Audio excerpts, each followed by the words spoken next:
Bien, commençons le cours. Alors, résumons et voyons où nous en sommes dans l'histoire.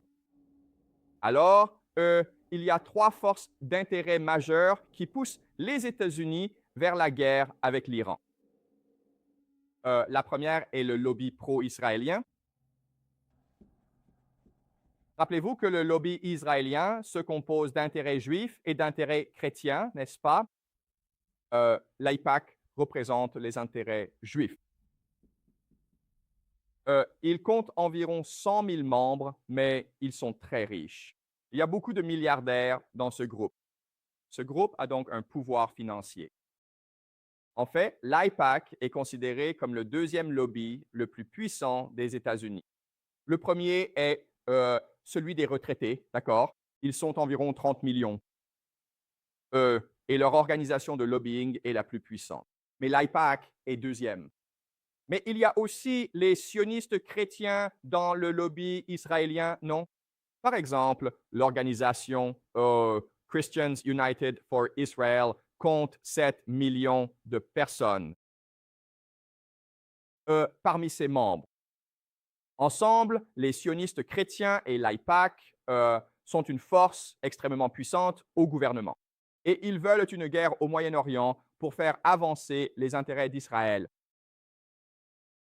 Rappelez-vous aussi que l'Amérique est désormais accro à l'Empire, parce que l'Empire représente l'argent facile. Tout l'argent doit être canalisé par les États-Unis. Et il y a donc beaucoup de gens aux États-Unis qui gagnent leur vie en spéculant sur l'argent. D'accord? Par exemple, Wall Street, et cela a rendu Wall Street extrêmement puissant en ce moment dans la politique américaine. Et la troisième force est l'Arabie saoudite. Rappelez-vous que lors de notre discussion sur l'Arabie saoudite, nous avons appris que le conflit majeur au Moyen-Orient n'est pas entre Israël et l'Iran, mais entre l'Arabie saoudite et l'Iran. Pour Israël, l'Iran est une menace sécuritaire car il soutient le Hezbollah et le Hamas. Mais pour l'Arabie saoudite, l'Iran représente une menace pour son existence même. D'accord, l'Arabie saoudite doit donc résoudre le problème iranien bientôt, n'est-ce pas? Maintenant, la façon dont ces trois forces se manifestent, c'est à travers Trump. D'accord? Donc, en gros, Trump est leur champion. Et en privé, tu sais, par exemple, il y a un homme nommé Jared Kushner, qui est le gendre de Trump. Il est marié à la troisième fille de Trump, Ivanka Trump, d'accord? Et Jared Kushner se trouve être un très bon ami à la fois de Benjamin Netanyahou, le dirigeant d'Israël, et de Mohammed Ben Salman, le dirigeant de l'Arabie saoudite. Or, le père de Jared Kushner, Charles Kushner, était un parrain très influent de l'AIPAC. En fait, quand Benjamin Netanyahou vient séjourner aux États-Unis, il loge chez la famille Kushner. Ainsi, un soir, Benjamin Netanyahou a dû dormir dans la chambre de Jared Kushner et Jared Kushner a dû dormir au sous-sol. D'accord? C'est dire s'ils sont proches. Et Jared Kushner est ami avec MBS, le dirigeant de l'Arabie saoudite, si ami que lorsque Jared Kushner a lancé un fonds d'investissement, l'Arabie saoudite a investi 2 milliards de dollars. D'accord. Donc, via Jared Kushner, ces trois forces peuvent exercer une influence sur Trump. Comme nous l'avons aussi vu, il est fort probable que Trump redevienne président des États-Unis en novembre et qu'il choisisse Nikki Haley comme vice-présidente. Et cela signifie que Nikki Haley sera celle qui, à la Maison-Blanche de Trump, poussera à la guerre contre l'Iran. Comme nous l'avons dit, Nikki Haley tire l'essentiel de ses revenus du lobby pro-israélien, d'accord? Le lobby anti-Iran. Nous savons par le premier mandat de Trump que ces forces peuvent exercer une influence considérable sur lui, d'accord? Et la preuve est que, de un, Trump s'est retiré de l'accord sur le nucléaire iranien qui aurait garanti la paix entre les États-Unis et l'Iran, d'accord? Trump a transféré l'ambassade des États-Unis de Tel Aviv à Jérusalem en Israël, ce qui a été une source majeure, a causé des frictions majeures au Moyen-Orient. D'accord? Nous savons aussi que Trump a ignoré le fait que MBS a fait tuer un journaliste. D'accord? Nous savons donc aussi que Trump a été très amical avec l'Arabie saoudite. Nous savons aussi que Trump a parrainé les accords d'Abraham qui tentent d'instaurer la paix entre Israël et d'autres pays arabes et de les unir contre l'Iran. D'accord? Maintenant, la dernière chose que Trump a faite, et c'est la plus importante, c'est que en janvier 2020, Trump a ordonné l'assassinat du général Qassem Soleimani, qui est le chef des gardiens de la révolution iranienne. D'accord. De tout cela, on peut soupçonner que lors d'un second mandat de Trump, la guerre avec l'Iran sera une priorité majeure. C'est clair jusqu'ici? Bien, nous avons aussi discuté du fait que même s'il y a ces forces qui veulent la guerre avec l'Iran, c'est finalement l'armée américaine qui doit mettre en œuvre cette guerre. Et si l'armée américaine refuse d'entrer en guerre, alors la guerre ne peut pas avoir lieu. Nous avons donc discuté du fait que, malheureusement, l'armée américaine est très différente de ce qu'elle était il y a 30 ans. D'accord? Il y a 30 ans, l'armée américaine maintenait une doctrine militaire très standard.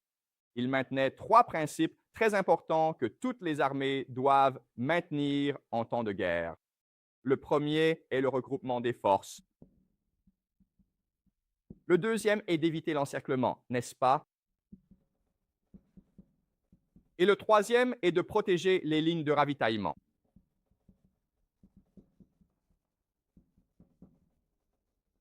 L'idée importante est que lorsqu'on mène une guerre comme celle-ci, une guerre traditionnelle, on doit avoir le consentement du public.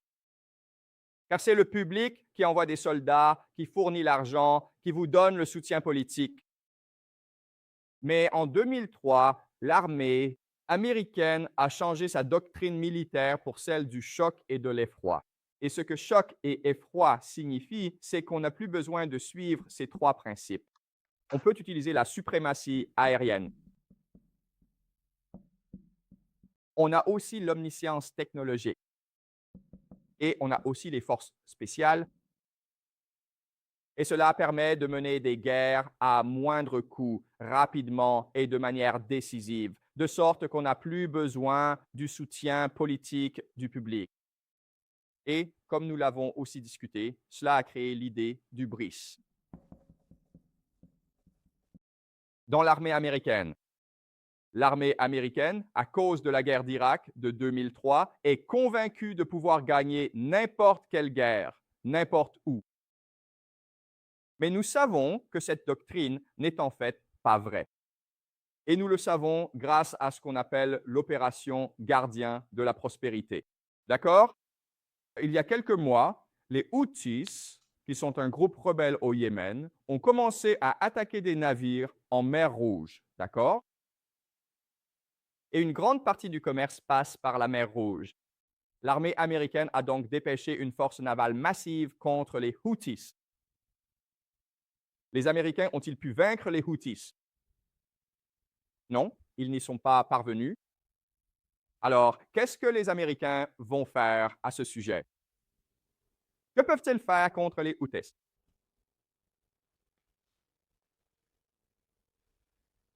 Quelle est votre solution à ce problème? Il y a ces pirates, les Houthis, qui attaquent ces navires, ce qui affecte le commerce international. Et c'est pourquoi l'inflation est un si gros problème en ce moment dans le monde.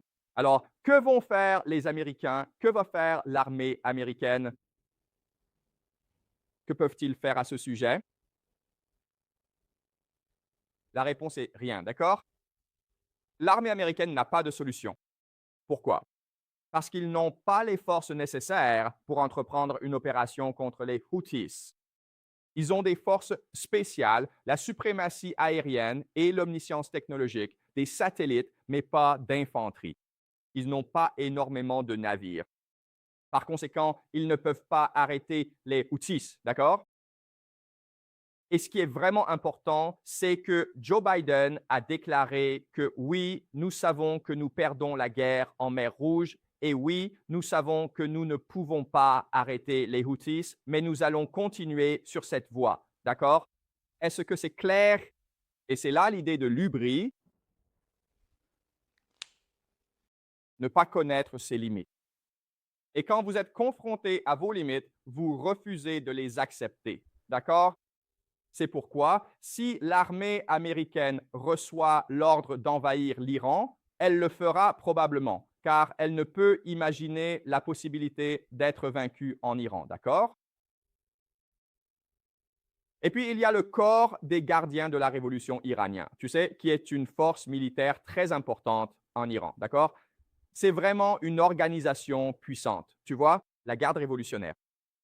Et comme nous l'avons vu au dernier cours, ils veulent la guerre avec les États-Unis parce qu'ils sont très en colère contre l'ingérence des États-Unis en Iran, n'est-ce pas? Ainsi, sous le régime du Shah, un État policier brutal de 1953 à 1979, les Américains soutenaient cet État policier. Beaucoup sont donc en colère à ce sujet. Ils sont aussi en colère parce que les États-Unis continuent de protéger Israël et l'Arabie saoudite. D'accord? Et ils sont aussi en colère parce que Trump a tué le général Soleimani. D'accord? Et comme nous l'avons dit, il est possible que les gardiens de la révolution aient tué la semaine dernière le président iranien, Ebrahim Raïssi, parce qu'il empêchait la guerre. D'accord? Ils veulent donc la guerre contre les États-Unis. Vous voyez la carte, n'est-ce pas? Vous voyez la logique de tout ça? Où de puissantes forces aux États-Unis poussent le pays vers la guerre? Il y a Trump qui a accepté lors de son premier mandat d'accroître l'escalade avec l'Iran. À la Maison-Blanche de Trump, Jared Kushner et Nikki Haley pousseront à la guerre en privé et en public. Cette armée est si arrogante qu'elle pense pouvoir gagner cette guerre. Et l'Iran veut provoquer les États-Unis pour qu'ils les envahissent. D'accord, aux États-Unis, en Iran, il peut y avoir beaucoup. L'Iran a donc de très nombreuses stratégies pour provoquer les États-Unis à la guerre. En gros, les États-Unis cherchent un prétexte et l'Iran veut leur en donner un. C'est pourquoi je pense qu'une guerre entre les États-Unis et l'Iran est très probable d'ici 2 à 4 ans. D'accord? Des questions jusqu'ici?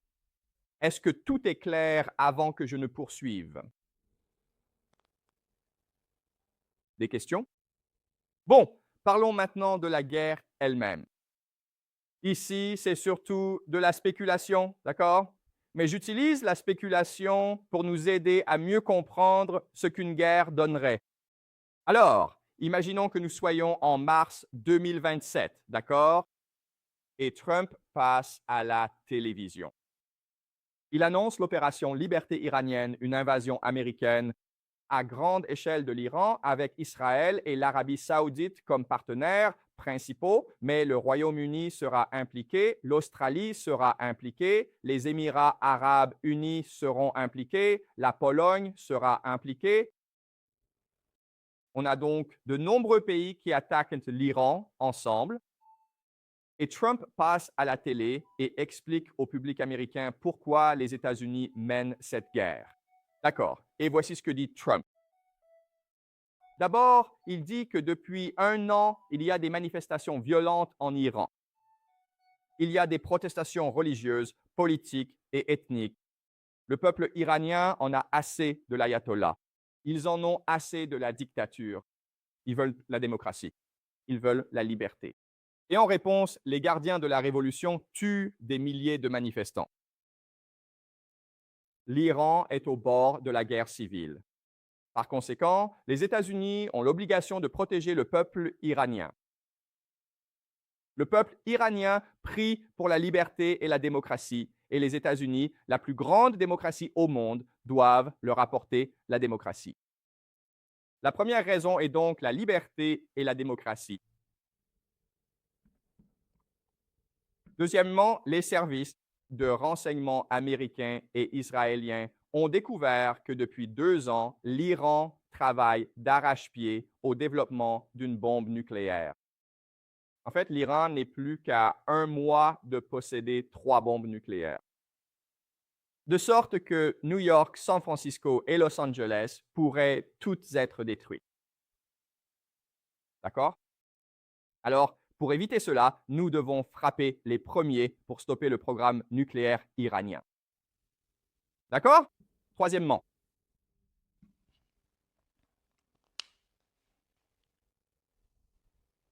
les mandataires iraniens, les Houthis, le Hezbollah, de nombreux groupes perturbent le transport maritime au Moyen-Orient, tant en mer Rouge que dans le détroit d'Ormuz. 40% du pétrole mondial transite par cette région, principalement vers l'Asie de l'Est, la Chine, le Japon et la Corée du Sud. Notre prospérité mondiale est en jeu. Nous devons entrer en guerre pour protéger ces voies maritimes et garantir que le pétrole aille en Chine, au Japon et en Corée du Sud, afin qu'ils puissent maintenir leur prospérité économique. Ainsi, les États-Unis, en tant qu'hégémon mondial, ont la responsabilité de protéger la prospérité globale. D'accord, tu vois? Quatrièmement, l'Iran a lancé des attaques contre nos alliés, l'Arabie saoudite et Israël.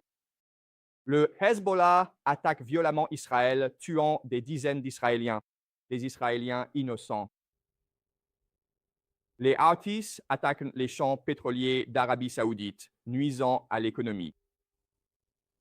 Nous avons l'obligation de protéger nos alliés, nos amis au Moyen-Orient. D'accord? Et la dernière raison est que nous savons avec certitude que le corps des gardiens de la révolution iranienne soutient le terrorisme.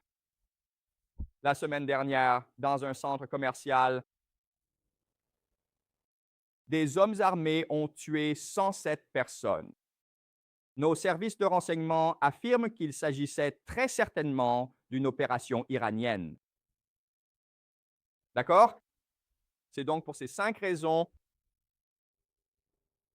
que nous avons, en toute conscience, décidé d'envahir l'Iran.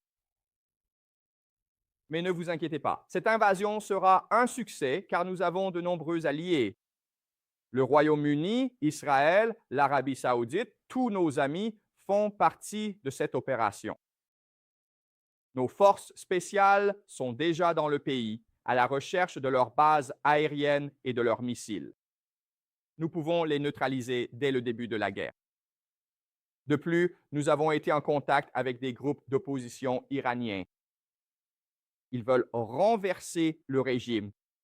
Et quand nous les aiderons, ils instaureront la démocratie dans le pays. Notre armée américaine est la plus grande au monde. En 1991, notre armée a vaincu Saddam Hussein en 100 heures. En 2003, notre armée a vaincu Saddam Hussein en seulement moins de 3 semaines. Pour prouver que nous sommes les plus grands au monde, nous vaincrons l'Iran en seulement 2 semaines. Alors ne vous inquiétez pas.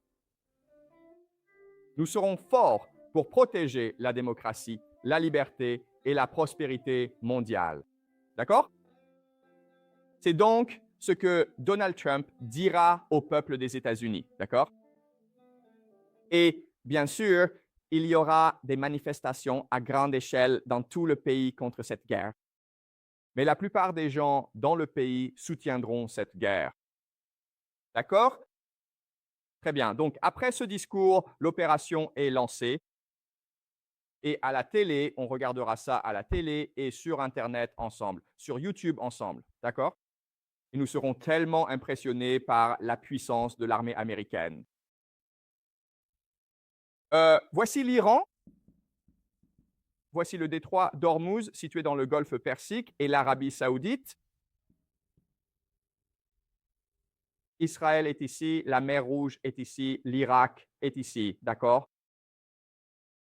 Ainsi, dans le détroit d'Ormuz arrive l'USS Gerald R. Ford. C'est un super porte-avions de 13 milliards de dollars. D'accord?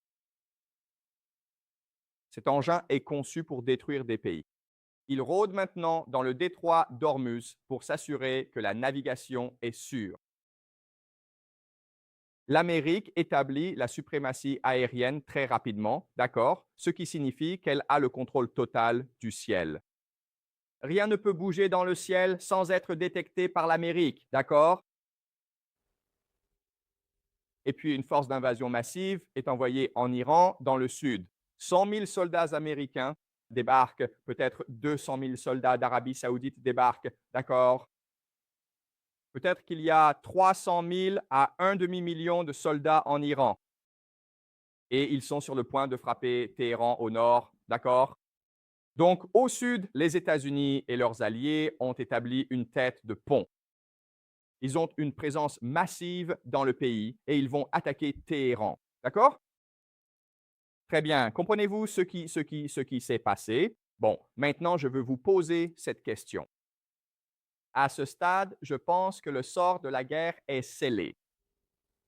Qui a gagné la guerre?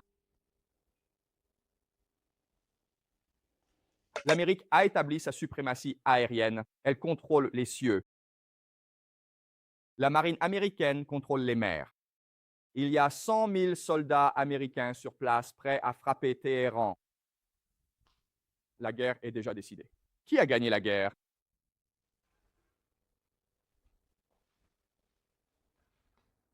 Bon, c'est évidemment une question piège. Évidemment, c'est l'Iran qui a gagné. Pourquoi? Pourquoi? Quel est le problème avec ce plan? D'accord? C'est la doctrine américaine typique, choc et effroi. C'est ainsi qu'ils font la guerre. Mais il y a un problème avec ce plan. Lequel est-ce?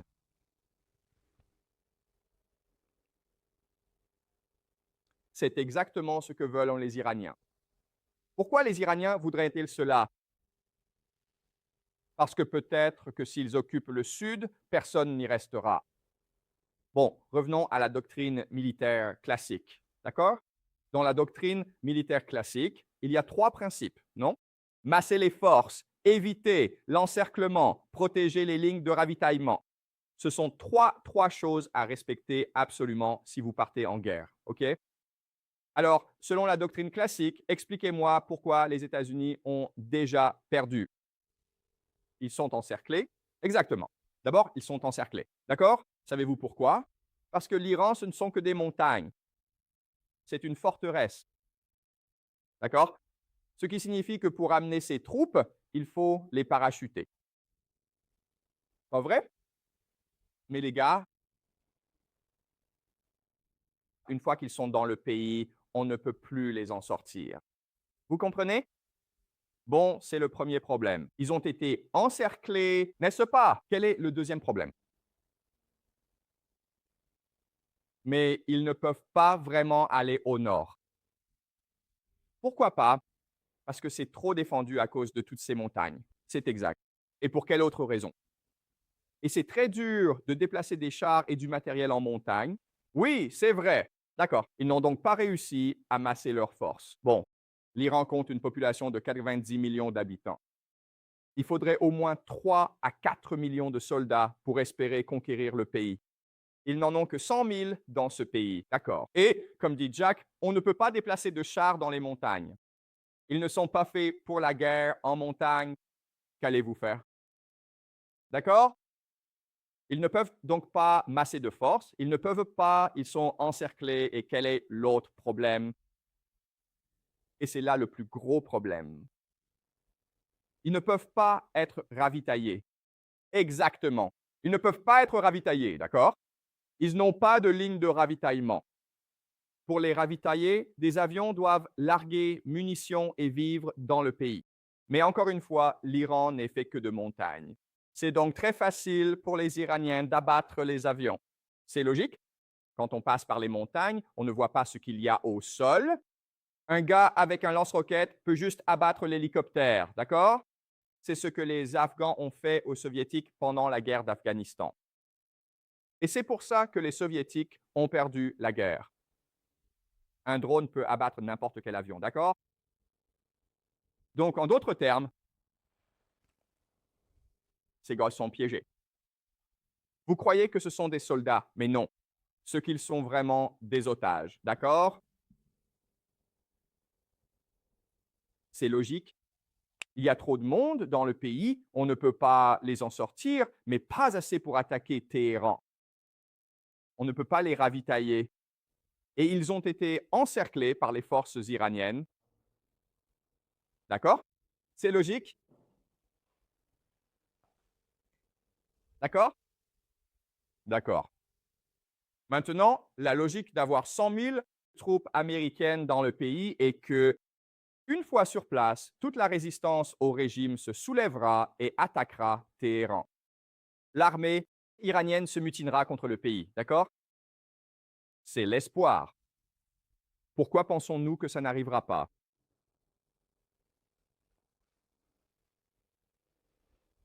Pourquoi les Iraniens ne se révolteraient pas contre leur gouvernement? En fait, ils ne le veulent pas. Pourquoi ne veulent-ils pas se révolter? Parce qu'ils détestent encore plus les Américains. C'est vrai. Les Iraniens détestent les Américains, d'accord? Rappelez-vous que les Iraniens se souviennent du Shah. De 1953 à 1979, le Shah, soutenu par les Américains, dirigeait un État policier brutal. Si brutal que tout le monde en Iran s'est révolté contre le régime, d'accord? C'est le point numéro un. Pourquoi d'autres les Iraniens ne soutiendraient-ils pas les Américains? Pourquoi? C'est la première raison. L'Iran a une mauvaise histoire avec l'Amérique. Quoi d'autre?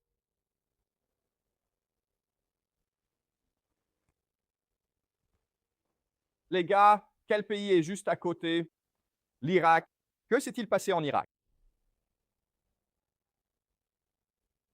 L'Amérique a détruit l'Irak, n'est-ce pas? De 2003 à 2011, l'Amérique était là-bas, détruisant le pays. L'Amérique a dit qu'elle apporterait la liberté, la démocratie, elle apporterait la prospérité, elle apporterait la richesse. Mais au lieu de cela, elle a juste détruit le pays. Les soldats américains entraient de force dans les maisons chaque nuit, pointant des armes sur des enfants, détruisant des foyers et arrêtant des hommes sans raison. D'accord? Les Iraniens ont vu tout cela à la télévision. Ils en ont entendu parler par leurs voisins. D'accord? Ils savent donc que si l'Amérique vient, c'est pour détruire le pays, pas pour apporter la liberté, la démocratie, pas pour apporter la prospérité, c'est pour détruire le pays. C'est pour cela qu'ils vont se battre. D'accord? Et puis, une autre raison est que les Iraniens pensent qu'ils appartiennent à une grande civilisation. Ils accordent donc de l'importance à leur liberté et à leur indépendance. D'accord? Est-ce que c'est clair? Ils ne vont pas se soumettre à un conquérant étranger. Alors, pour quelle autre raison les Iraniens résisteraient-ils? D'accord, il y a aussi la religion, n'est-ce pas? Les Iraniens sont religieux. Ils croient que l'Amérique est Satan et ils ont le devoir, une obligation religieuse de combattre Satan, d'accord? Donc, pour de nombreuses raisons, il est tout simplement impossible que le peuple iranien se range du côté de l'Amérique. Il y aura peut-être une minorité, mais la plupart vont résister, d'accord? D'accord. Alors, est-ce que c'est clair? D'accord, des questions jusqu'ici? Pourquoi les Américains pensent-ils qu'ils vont les aimer autant?